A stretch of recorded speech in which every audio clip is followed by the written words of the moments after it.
창업자인 광무제가 아끼는 신화 가운데 송홍이라는 사람이 있었다고 합니다. 미망인이 된 광무제의 누이 호양공주가 이 송홍이라는 신하를 흠모했는데요. 임금인 광무제가 이 누이의 마음을 알아차리고 어느 날 두 사람을 맺어주기 위해서 송홍과 대화를 나누었고 이 호양공주가 병풍 뒤에 숨어서 그 이야기를 들었다고 합니다. 광무제가 송홍에게 이렇게 말했습니다. 속담에 사람이 귀해지면 친구를 바꾸고 부해지면 아내를 바꾼다고 하는데 이것이 인지상정이 아니겠소? 라고 말하자 송홍이 가난할 때 사귄 친구는 잊어서는 안 되고 어려울 때 함께 고생을 하며 집안을 일으킨 아내는 절대로 내쳐서는 안 됩니다. 라고 대답했습니다. 그리고 이 대답을 들은 광무제와 호양공주는 그 마음을 접었다고 합니다. 여기서 비롯된 말이 바로 조강지처입니다.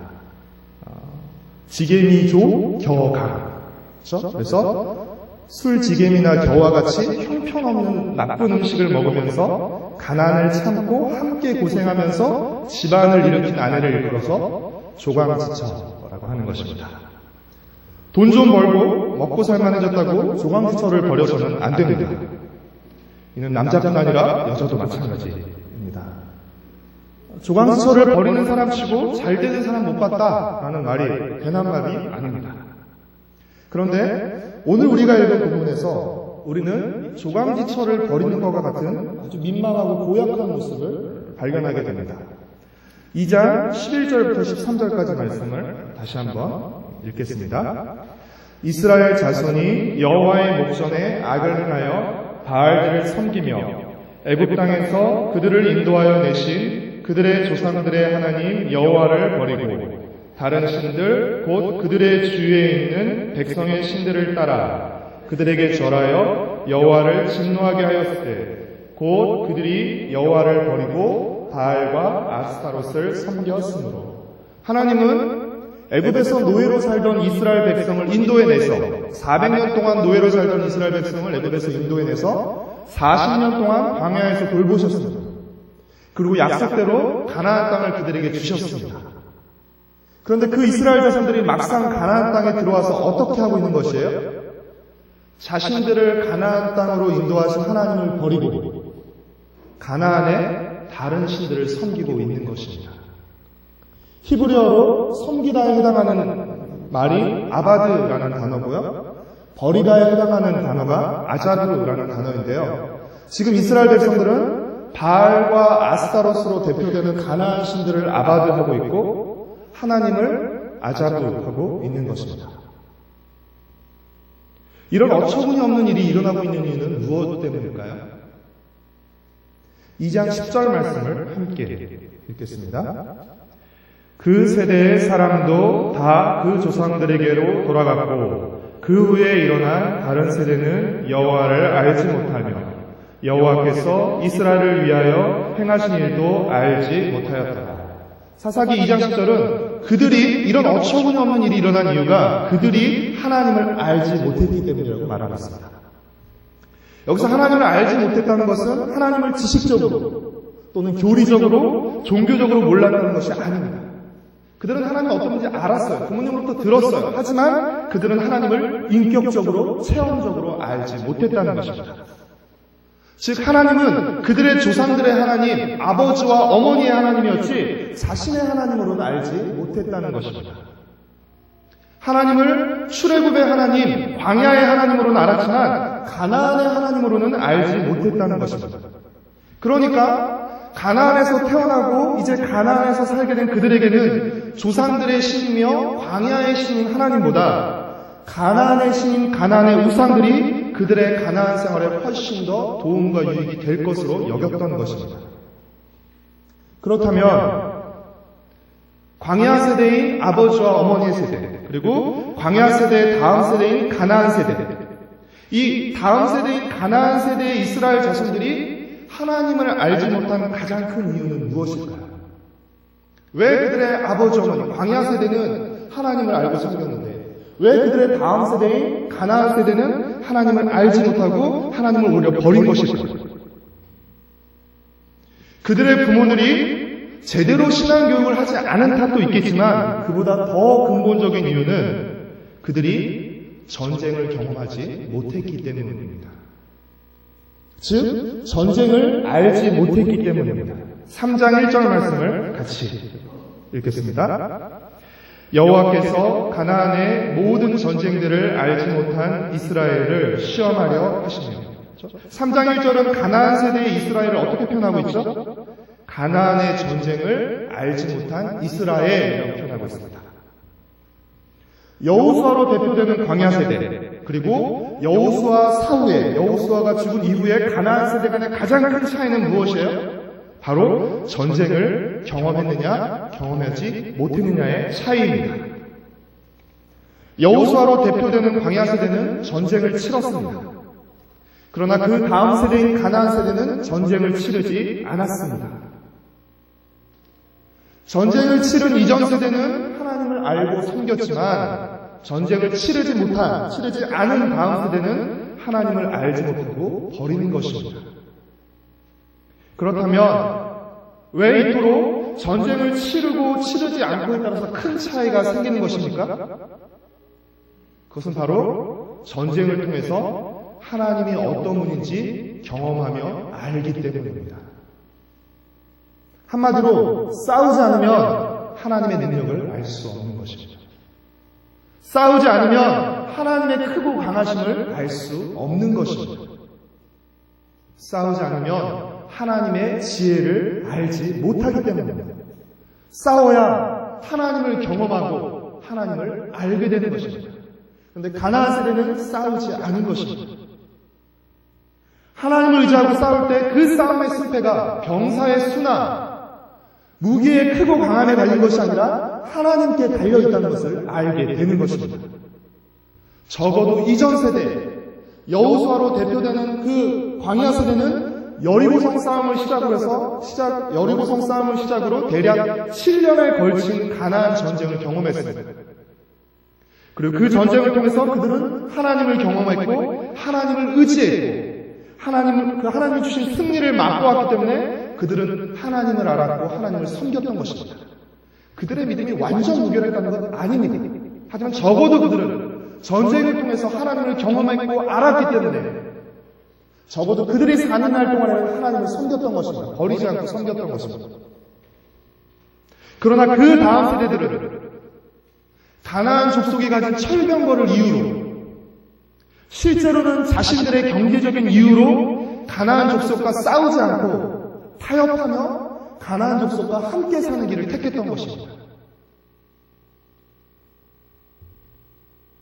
그러나 이것은 그들을 하나님의 백성으로 삼으시고 그들에게 가나안 땅을 주신 하나님의 목적에 어긋나는 행동이었습니다. 왜냐하면 이스라엘의 가나안 정복은 그동안 가나안 족속들이 가나안 땅에서 저지르며 살아왔던 온갖 악한 죄들에 대한 심판의 의미를 같이 포함하고 있기 때문입니다. 단순히 너희들이 그 땅에 들어가서 살아야 되니까 가나안 사람 다 쫓아내. 단순히 그런 의미가 아니라 그 기간 동안 가나안 땅에서 온갖 범죄를 저지르며 살아왔던 그 모든 가나안 민족들을 심판하시는 하나님의 심판의 의미가 담겨져 있는 것이기 때문에 그들을 쫓아내는 것이 마땅한 것이었고 그 동일한 가나안 땅에서 가나안 족속과 구별된 모습으로 살아가는 이스라엘 백성들의 삶을 통해서 하나님 백성의 거룩과 영광을 온 열방에 드러내시려는 하나님의 의도와 뜻이 있었기 때문에 그들은 가나안 족속을 몰아내고 그 땅에서 가나안 사람들이 살았던 것 같은 전혀 다른 삶, 똑같은 땅에서 살지만 전혀 다른 삶을 살아야 할 책임과 사명이 있었던 것입니다. 그런데 그들이 쫓아내지 않음으로써 그 하나님의 계획과 하나님의 의도를 정면으로 거스른 것입니다. 그렇게 가나안 족속을 쫓아내지 않고 그들과 함께 어울려 사는 것은 아주 그냥 사소한 잘못, 그럴 수도 있지.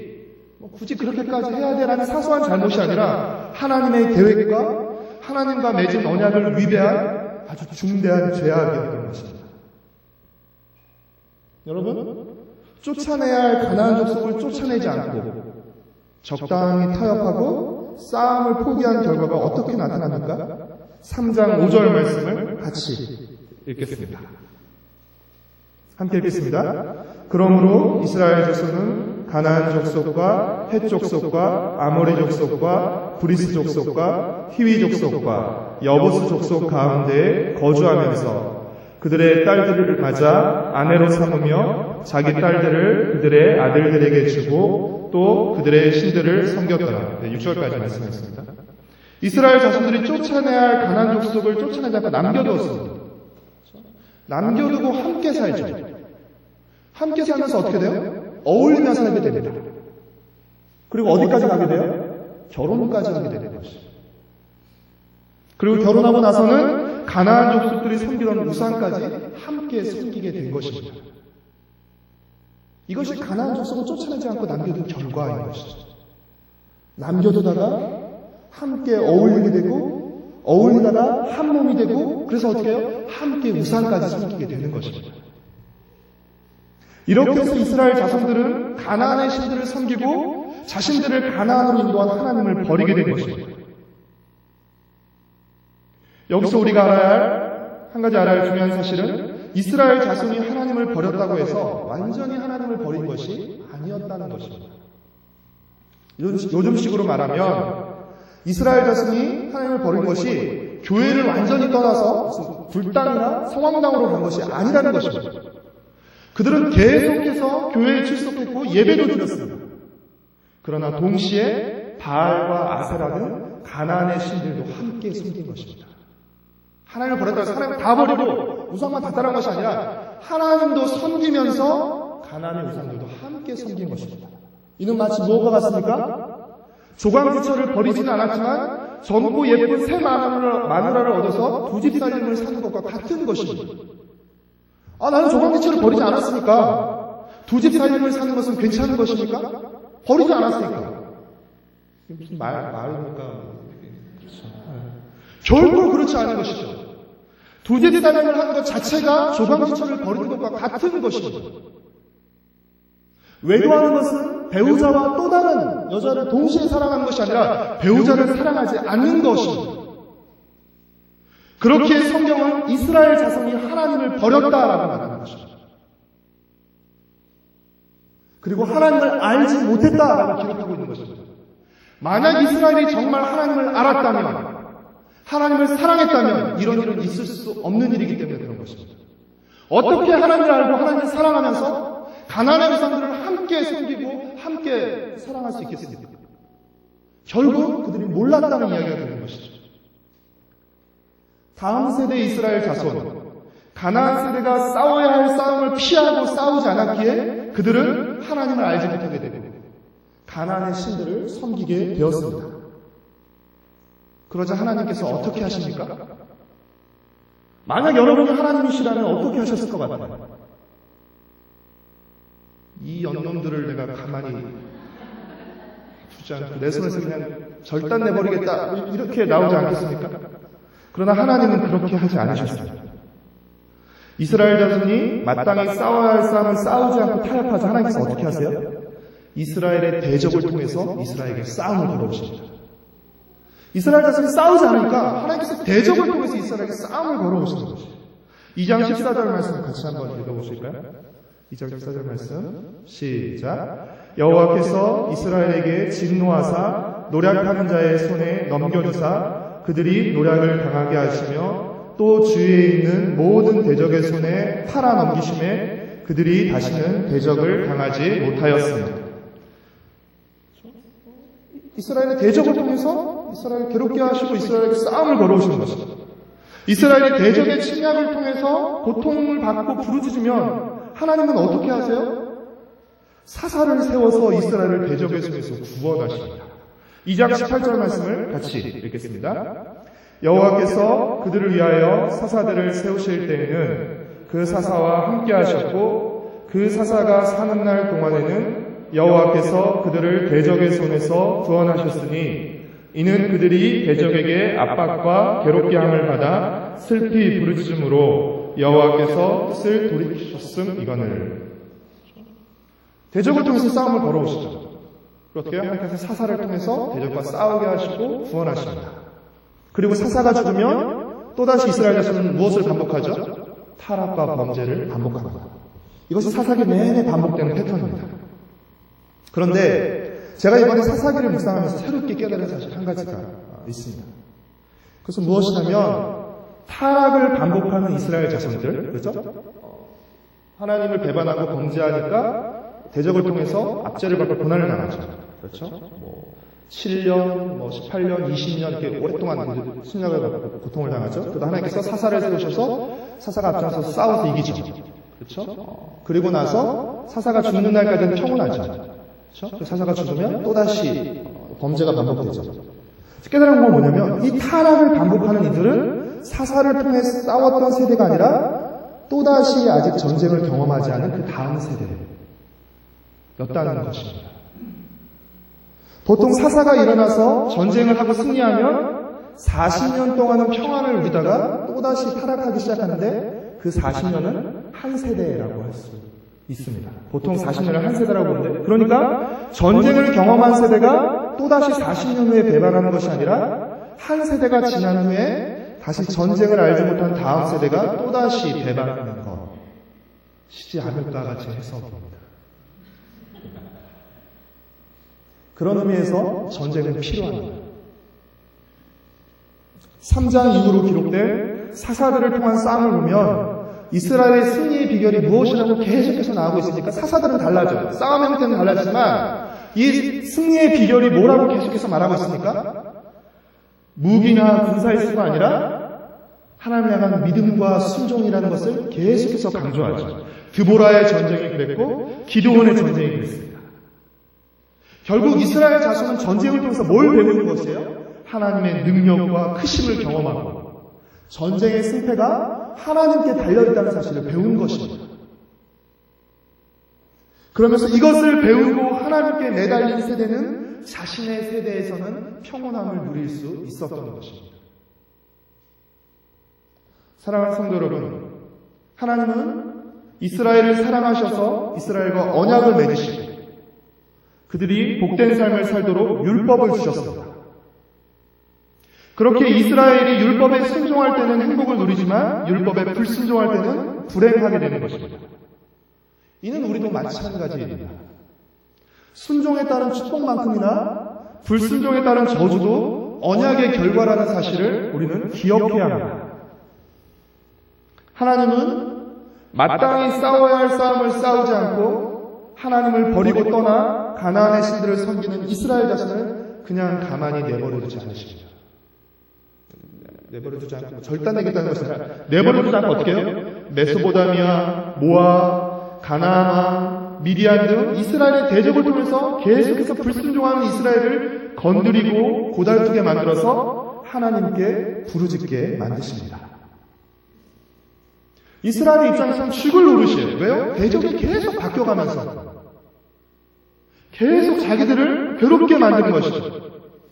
그 고통과 압제가 죽을 맛이겠지만 이것은 오히려 하나님이 자기 백성 이스라엘을 그냥 불순종하며 우상을 섬기며 살도록 내버려두지 않으시겠다는 하나님의 성실하심과 의지를 보여주는 것입니다. 이스라엘은 내 백성이기 때문에 내 백성이 불순종 가운데 우상을 섬기며 살아가도록 그냥 내버려두지 않겠다는 것입니다. 사사기에 계속 범죄하고 고통받고 부르짖고 구원받고 이 패턴이 계속 일어나죠. 사사기가 짧아질 수 있는 가능성이 있습니다. 그럼 뭔지 아세요? 하나님은 처음부터 내버려두면 되는 것이죠. 하나님께서 굳이 건지셔서 또다시 이 패턴이 또다시 반복되게 하시는 거죠. 아예 처음부터 싹수가 뻔하니까 그냥 안 구해버리면 거기서 끝나지만 사사기 끝. 오래 갈 필요가 없는 것이죠. 죄악이 반복되고 있다는 것은 뒤집어 말하면 뭘 의미하죠? 하나님의 은혜와 성실하심이 계속되고 있다는 것입니다. 끝없이 죄가 반복되고 있다는 뭘 의미해요? 사실 우리가 죄 지었을 때 바로 하나님 죽이시면 거기서 끝입니다. 하지만 우리가 끝없이 죄를 짓고 있다는 사실을 뒤집어 말하면 무엇이에요? 하나님께서 끝까지 우리를 포기하지 않고 계시다는 것이죠. 그러니까 용서해 주시고 기회가 주었으니까 또 죄를 짓는 것이죠.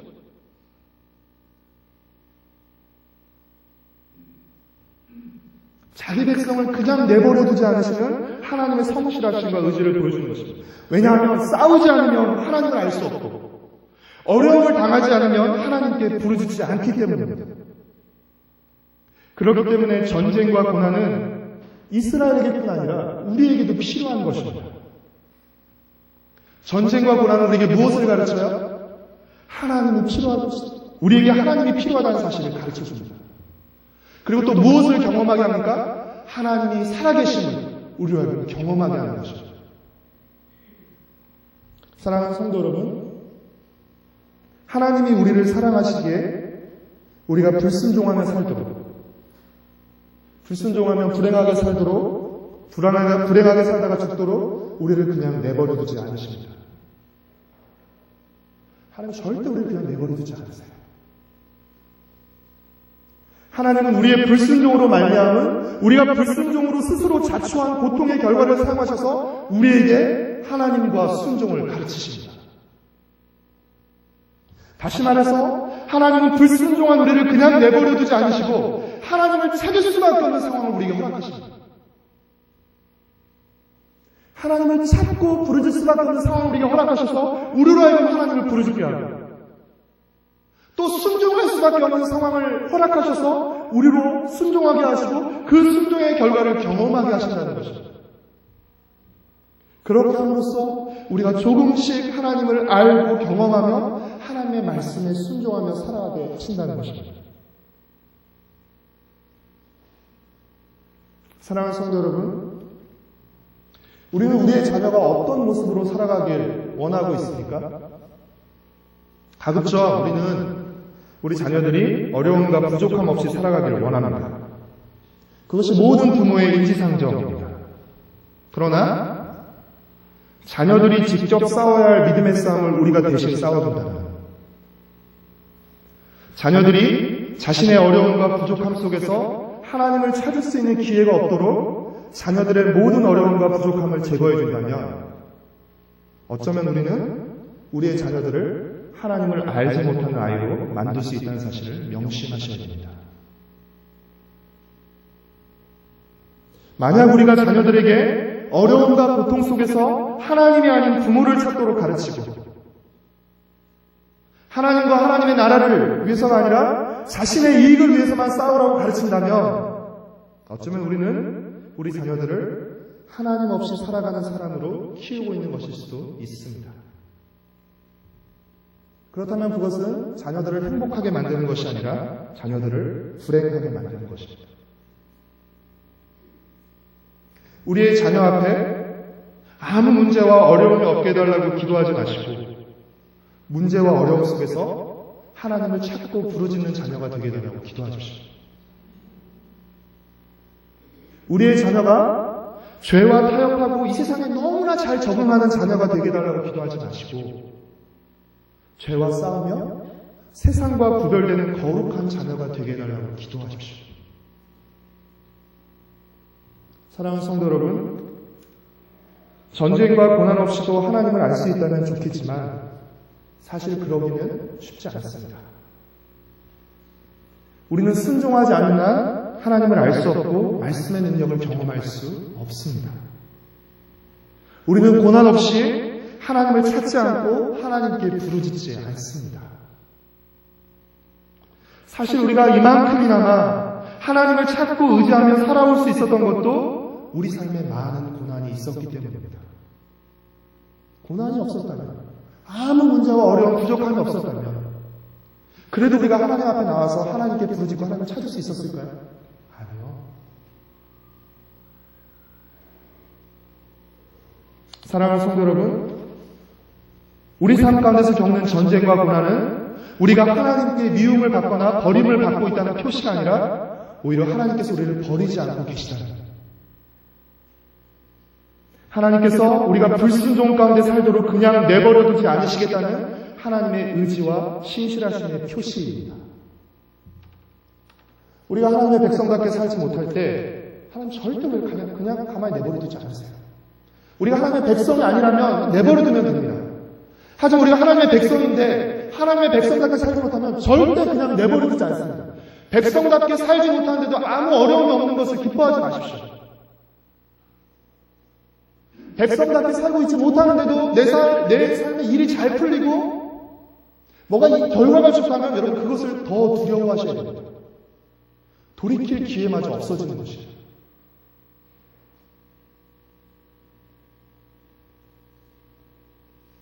우리가 하나님의 백성답게 살지 못할 때 하나님은 우리에게 부르짖지 않을 수 없는 상황을 허락하십니다. 우리가 불순종하며 살아갈 때 하나님은 이제는 순종하지 않을 수 없는 상황을 허락하셔서 기어코 우리에게 순종을 가르치고 하나님을 알려주셔서 하나님의 백성으로 살아가게 하십니다. 이것이 우리의 죄악과 불성실함과 불순종에도 불구하고 우리가 소망을 잃지 않을 수 있는 한 가지 이유입니다. 신실하신 하나님께서 우리를 버리지 않으시고 우리를 하나님의 백성으로 만들어 가신다는 것이에요. 하나님의 백성이 될 만한 사람에서 우리를 고른 게 아니었어요. 처음부터 우리는 자격이 없는 사람이었어요. 은혜로 부르셨고 하나님의 그 은혜와 신실하심으로 우리를 하나님의 백성으로 만들어 가시는 것이에요.